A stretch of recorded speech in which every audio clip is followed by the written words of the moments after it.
আসসালামু আলাইকুম। কেমন আছেন আপনারা?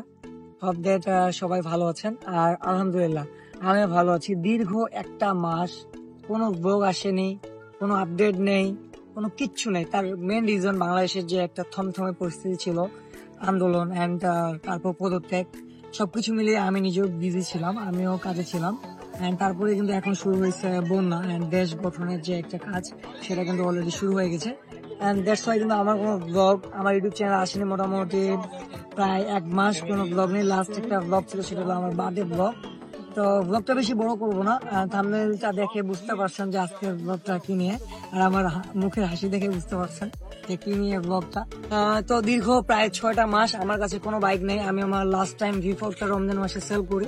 রমজান মাসে একদম ফার্স্ট সেকেন্ড ডেতে সেল করি অ্যান্ড তারপরে কিন্তু আর বাইক কিনি নাই।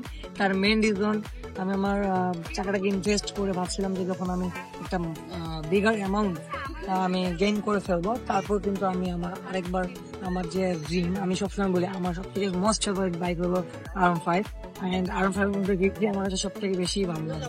তো হোপ দ্যাট আপনারা মনে হয় আমার এই কথাটা শুনে বুঝতে পারছেন যে আমার বাইকটা কি হইতে পারে। আর আমি এখন বাইক অলরেডি কিনে ফেলেছি প্রায় ১২ দিন আগে। There is no update, there is no post, there is no story. And বাইকটাকে আমি আমার মন মতো করে গুছাইলাম। আমার ইচ্ছা ছিল যে এই যে আমি বাইকটা যেটা কিনবো আমার ঠিক যখন আমি V4টা সেল করি তখন আমার ইচ্ছে ছিল যে আমি যখন আমার নেক্সট বাইক কিনবো সেই সময় আমি আমার যে ড্রিম ছিল যে আমার শখের সবগুলো আফটার মার্কেট প্রিমিয়াম অ্যাক্সেসরিজ গুলো যেগুলো সুপার বাইকে থাকে অ্যান্ড বাংলাদেশের অনেক প্রিমিয়াম বাইকারও কিন্তু অলরেডি মোড করছে এই ধরনের বাইক আর এর থেকেও বেশি কিছু করছে অনেক বাইকার। আমার এটা কিন্তু ইচ্ছে ছিল আর এই ইচ্ছেটার উপরেই কাজ করার জন্য আস্তে আস্তে করে অনেক অ্যাক্সেসরিজ কিনি সেগুলো আমি আমার বাসার মধ্যে রাখি।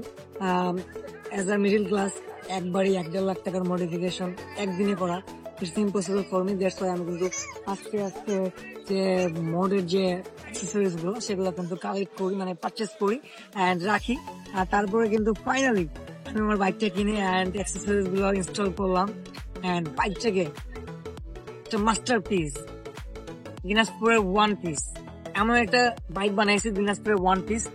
এই কথা শুনে হয়তো বা অনেকে খেপে যাবে জ্বলবে দিনাজপুরের মধ্যে বাট যেটা সত্যি সেটা বাইকের মধ্যে এমন কিছু অ্যাক্সেসরিজ এমন কিছু মোড করা আছে সেটা আসলে কেউ করেনি।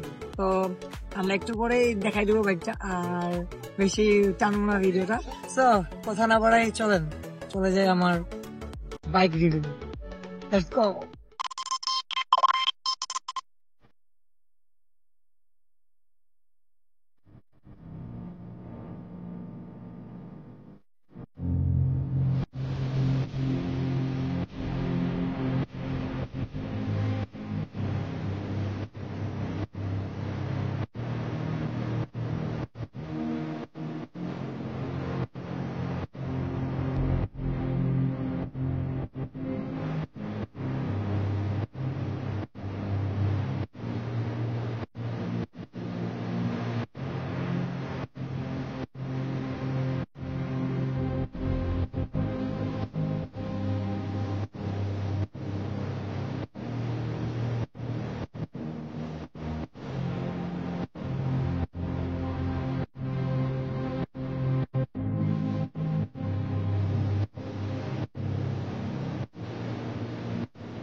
So this is my 105 V3 Indian BS4 Monster যেটা বাংলাদেশে তেমন এখন আর অফিসিয়ালি আসে না। আর আমার কাছে V3 মানে আরেক ধরনের মজা। V3 এর উপরে কিচ্ছু নাই মানে V4M যাই থাকুক V3 ইজ V3। আর আমার বাইকটাতে তোমার জাস্ট একটু ঘুরাই দেখাই মানে আমি জাস্ট কি কি করছি সামনে থেকে মানে আমি একটা ইন ডিটেলস ভিডিও আরো আনবো তবে জাস্ট শর্টকাটে দেখাই। ঠিক আছে অলমোস্ট 1.2 লাখ মানে প্রায় ১,২০,০০০ টাকার মতো শুধু মডিফিকেশন এক্সট্রা করা হয়েছে। And এটা নিয়ে আমি একটা আলাদা ভিডিও আনবো আরো। আর অবশ্যই কমেন্ট করবেন যে আমার এই নতুন ব্ল্যাকবেরি আপনাদের কেমন লাগছে। এন্ড আমি কিন্তু এই বাইকের নাম দিচ্ছি ব্ল্যাকবেরি। আর আগে আমার ছিল ZV3, তারপর ছিল ZV4। আর হোপফুলি এই বাইকটা আমার কাছে দীর্ঘদিন থাকবে, যেহেতু নতুন কিনছি। এটা কিন্তু আমাদের দিনাজপুরের শুরু থেকেই কেনা সিটারাস। আর আমি এখন পেপারও করি নাই, ভাবছিলাম আমি পেপার করে ফেলবো। ডিআরটি অফ ছিল, ডিআরটি রিসেন্ট খুলছে 2 দিন আগে, আমি এখন পেপার করবো। And আগে কাজ ছিল মডিফিকেশনের। আর মডিফিকেশন যে শেষ এমনটাও না, আরো অলমোস্ট 1 লাখ মডিফিকেশন ইনশাল্লাহ সামনের দিনে। And it will be a masterpiece in Bangladesh, obviously.